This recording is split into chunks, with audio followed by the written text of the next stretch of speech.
Crusader Kings 2 with all of the DLC up to 2016 turned on, except for Conclave and the Reaper, because I had already started this campaign prior to getting those, and I just didn't want to complicate it too much more with having to learn a couple new DLCs.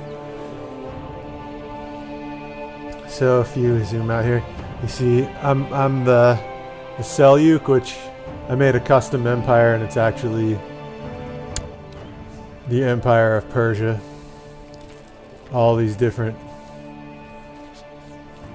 sultanates. I got Mesopotamia, Persia, Arabia, Syria, Anatolia, Georgia, and then my duchies of Baghdad, Jerusalem, and then these various counties. I basically have all the counties in my capital duchy of Baghdad along the Silk Road, and then some various other mosques, holy sites. I hold Jerusalem myself. So yeah, here's my capital. That's my retinue. And apparently I have some decadent relatives who don't want to straighten up. My son, one of my sons. I mean, look how many children I have. It's pretty amazing. But that's what happens when you have... I have 4 wives, and then I have... you know, quite a few that have been dead for... How many wives has this guy gone through? 1, 2, 3, 4, 5, 6, 7, 8, 9, 10. 10 wives have died, and then his 4 current wives. So, yeah, he's definitely had enough women to have this many kids. I mean, he is 76, and I think a few of them have even been intentionally executed when they poisoned one of the children of the other wives. I'm not worried about that truth. I'm threatening, but my threat's going down by the day. I'm not in any wars. The last war I was in, I lost Nishapur and a couple of these counties to the Mongolians, but I made them pay for it. It took them 3 years, and Genghis Khan died in battle against one of my commanders, and then I killed one of his heirs, not his primary heir, but his secondary heir with an axe. His secondary heir is actually still in charge. He's quite good. I mean, he's an adventurer and a brilliant strategist. But luckily, I'm not so worried about them anymore, because his event spawn troops are only at 58,000. And his horde's only 10,000. I mean, when the Mongolians first came on the scene about 4 or 5 years ago, he had at least 100,000 event spawn troops alone. I mean, and then if you ever meet them on equal footing, they're probably going to get the better of you. They're just so overpowered in battle. So I haven't played this one in a while. I'm in 1227. I started in 1060. So still a good 200 years to go. Let's just kick it off.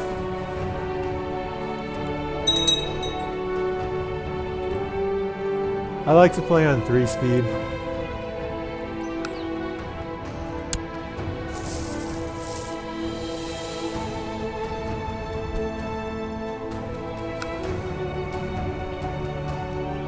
All I'm doing really right now is just building up my prestige and my wealth and my retinue, trying to keep people from becoming decadent. Good, he's straightened up, my kinsman. I can have an ambition. Usually I can't. Oh, to become a paragon of virtue again? Why not? I mean, I can't imagine my emperor, Padashakaya the Wise, can live for very much longer. I mean, 76 and 1227. Look at him. He's 29 diplomacy, 16 stewardship, 13 learning. And he was only ever a thrifty clerk, which is, maybe I should have given him a stewardship focus for a while, but he's a genius. He went on the Hajjaz, he's a falconer. He's schooled in Islamic jurisprudence. He's kind, a socializer, charitable, zealous, temperate, and proud. And studying the stars, he's the patriarch. Only bad thing about him is that he's a known murderer. Okay, hold on, my daughter wants more story bots.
Okay, sorry about the delay, but you gotta have your priorities in order.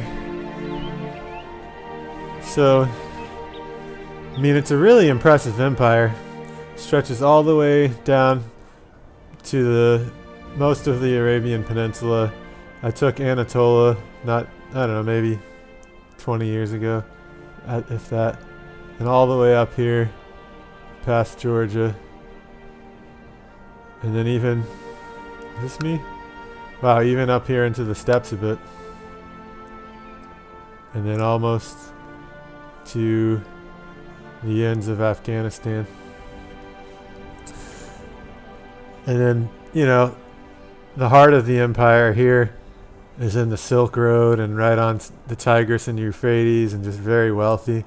And then I've fended off a number of Catholic crusades for Jerusalem. And I hold Jerusalem, both the county capital. Well, I don't hold the Mosque of Jerusalem anymore. I gave it to somebody else, but I still have the county capital of it, which only because it's level 6.5 fort have I held it for myself. I don't really need it anymore. We'll see when my heir comes along. I'll probably just consolidate to around here. Yeah, speaking of my heir, he unfortunately isn't a genius, and he's already 43, but he is a brilliant strategist, and he's got higher martial than I do. And if I can stop him from being craven, then he'll be even better. He's got some good traits, and he's a flanker. But the real nice thing is that my grandson, who's only 11, is a genius and already charitable and honest and patient. So that's the true heir. Just pass through to him. All right, back to it.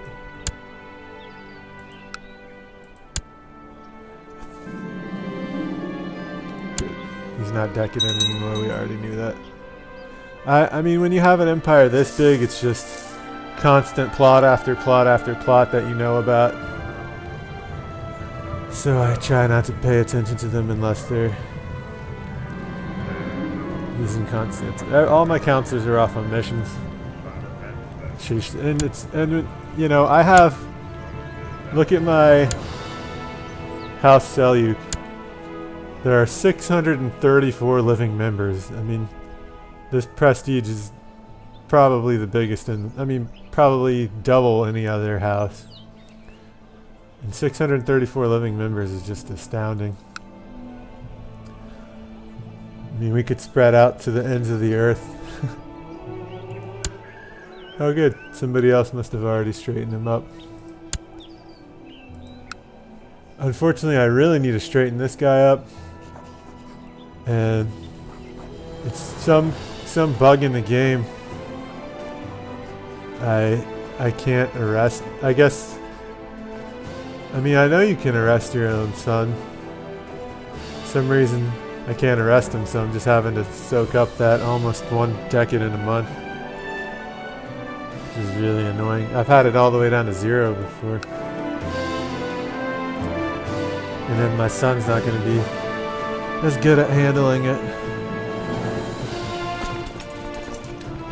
Alright, my retinue is just building up.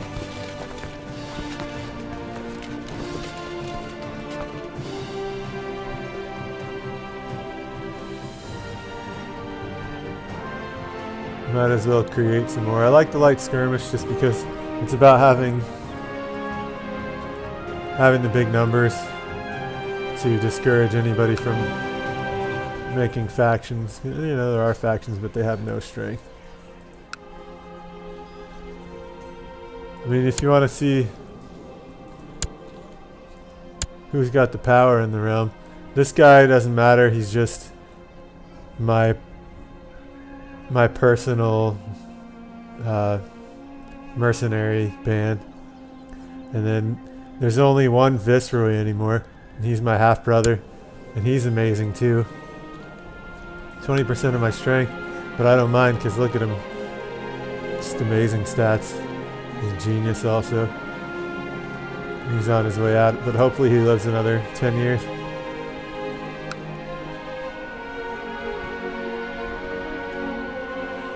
Alright, let's get on with it. See what happens. Shoe on his head, like George Bush. But he's not my problem somehow. So Baghdad is where I've got the Silk Road going through, which gives you plus 66% taxes and the trade route income. I mean, I wish I could build... Oh, I can build a Silk Route trade post. Wow, I'm glad I looked. Oh man, a minor Viceroy grandson becoming decadent. That's a shame. And I can't tell him to straighten up either. Wonder why. Hey, he's off studying Constantinople. So 33% chance to gain some tech points. Okay, now I can tell him to straighten up. He didn't, but I can try to negotiate with him. I mean, I don't... Okay, good, he understands. I don't have any piety left, so... Next time I need to get somebody to straighten out, I'm going to have to donate gold to my holy order.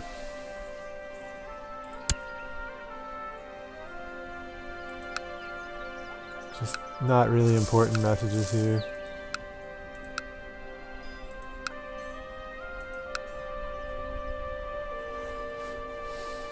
I'm inheriting a Timurat, which is a barony.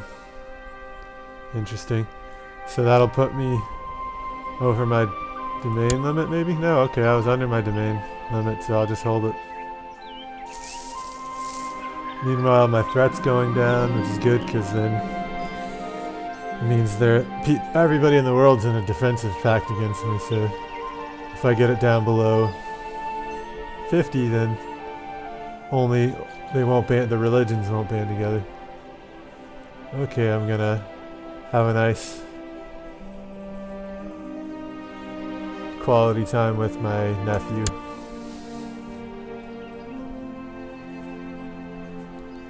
So see, my retinues are just building back up because they got decimated, utterly decimated in the war against the Mongolians. And it just takes a while for them to build back up. So we had a good time, my nephew and Alkin, another kinsman. I mean, I have so many relatives, I can't keep them straight except for the most prominent ones.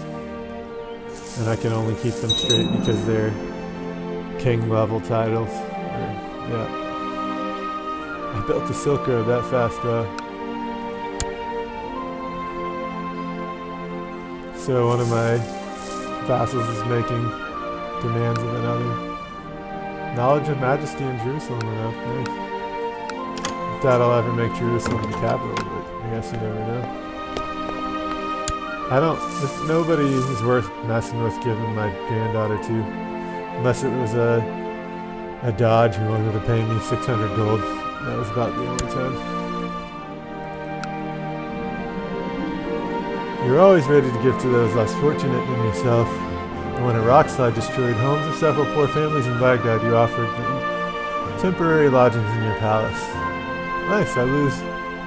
Every day the sunrise's charity is due on every joint of a person. There's 2 decadents. Yeah, the decadence is getting to the point where I'm not going to have a bonus anymore. I just can't do anything about this guy though. Can't plot against him. I'm not sure why.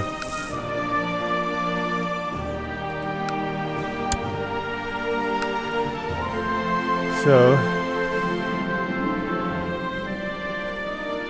history can be fascinating, but also incredibly boring. I read a epic poem of Iranian history, and a courtier came.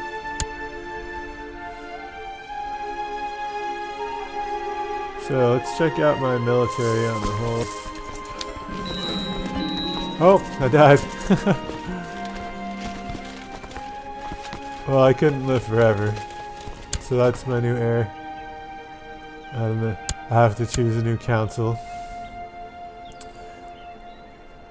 Parashakaya, the wise, is with the whatever Horus in paradise at age 77. He died a natural death known to be kind. Few had a bad word to say about him. A godly man. Kaya is with Allah now, and he didn't lose any titles. He lived for 77 years. So now, Vadasha Kutaya. Blessed with an abundance of friends, is likely to find strong support for his rule. Long live Padasha Kutaya. Interesting. So there's all these pretenders because it's just such a massive dynasty. But none of them are gonna have any power to ever do anything against him, so it's just a question of holding it together. But he's gonna have much better, much bigger personal levies because of his martial ability. But he's got too many holdings. So I need to take care of that. Give some things away.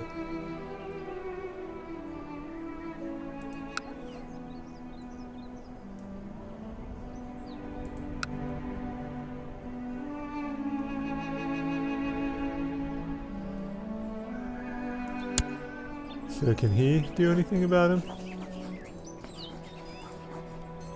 Ah, good. He can plot to kill. He for some reason can't arrest him. But he's his half-brother. So they hate each other, so yeah. Get that plot to kill going. And invite anybody who wants to be a part of it. Wow, he's got 900 piety. That's great. Look at the total score now.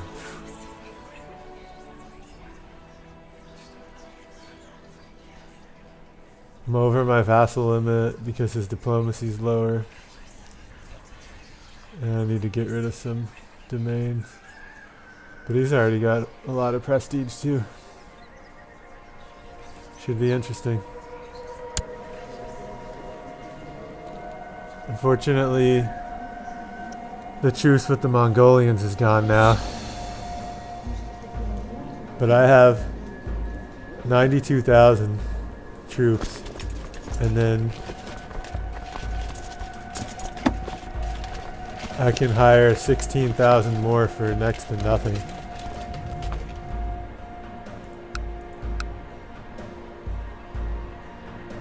Oh, Mongols. I could even hire some Mongols if I wanted to.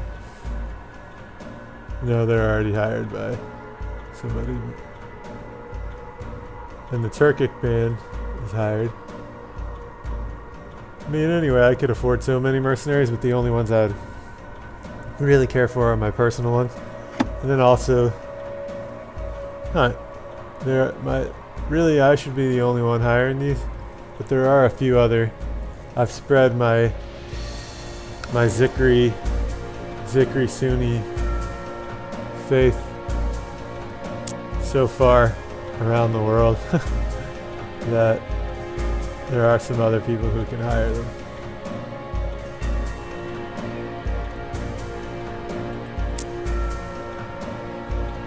Okay, let's get the council. Who will be my Grand Vizier?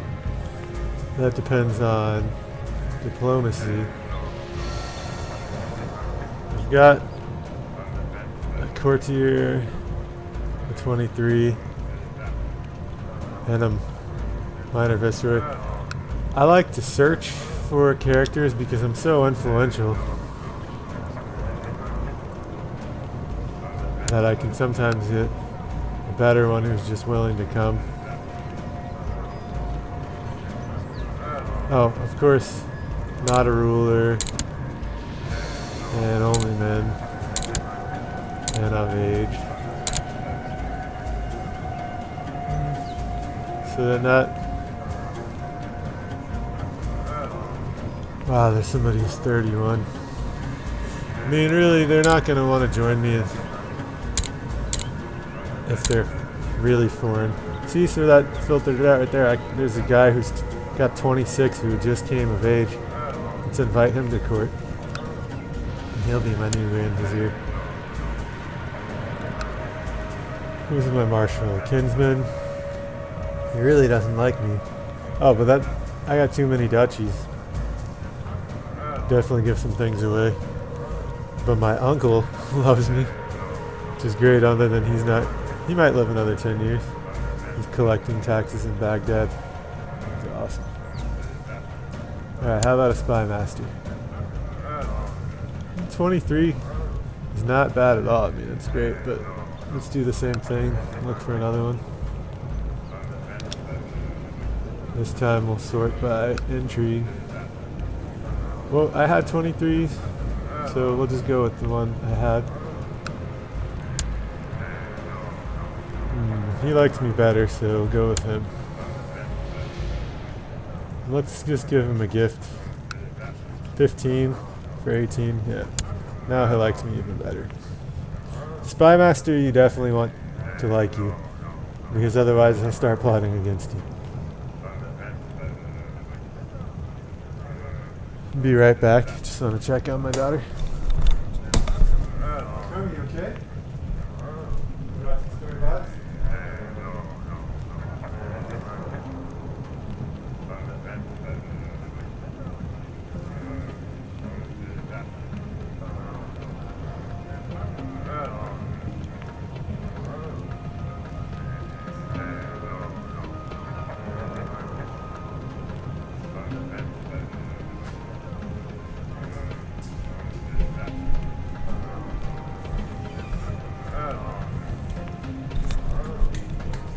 Oh, and I just realized that I've been negligent.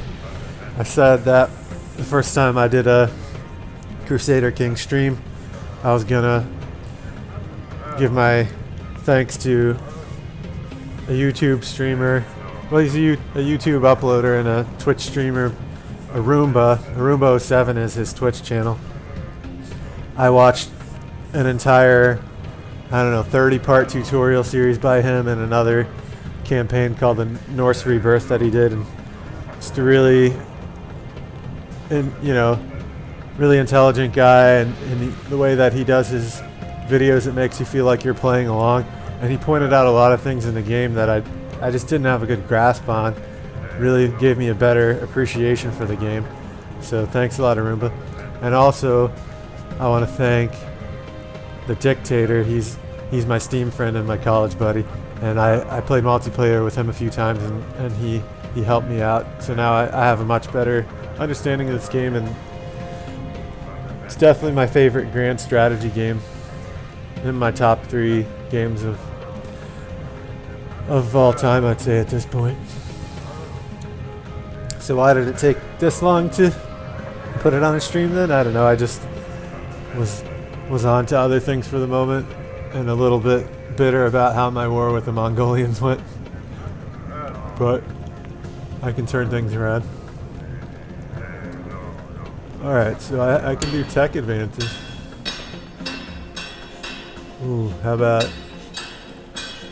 siege equipment? Faster sieges.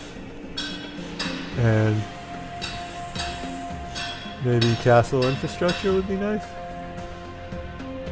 Yeah. And improved keeps, why not both? And tolerance and religious customs I don't care about, so I'll just let that go. Still threatening. Well, I can hold a tournament, that's good. I can observe Ramadan too. But I think holding a tournament gives you even more. Yeah, I lose 5 decadence. I got the gold, so we'll do that.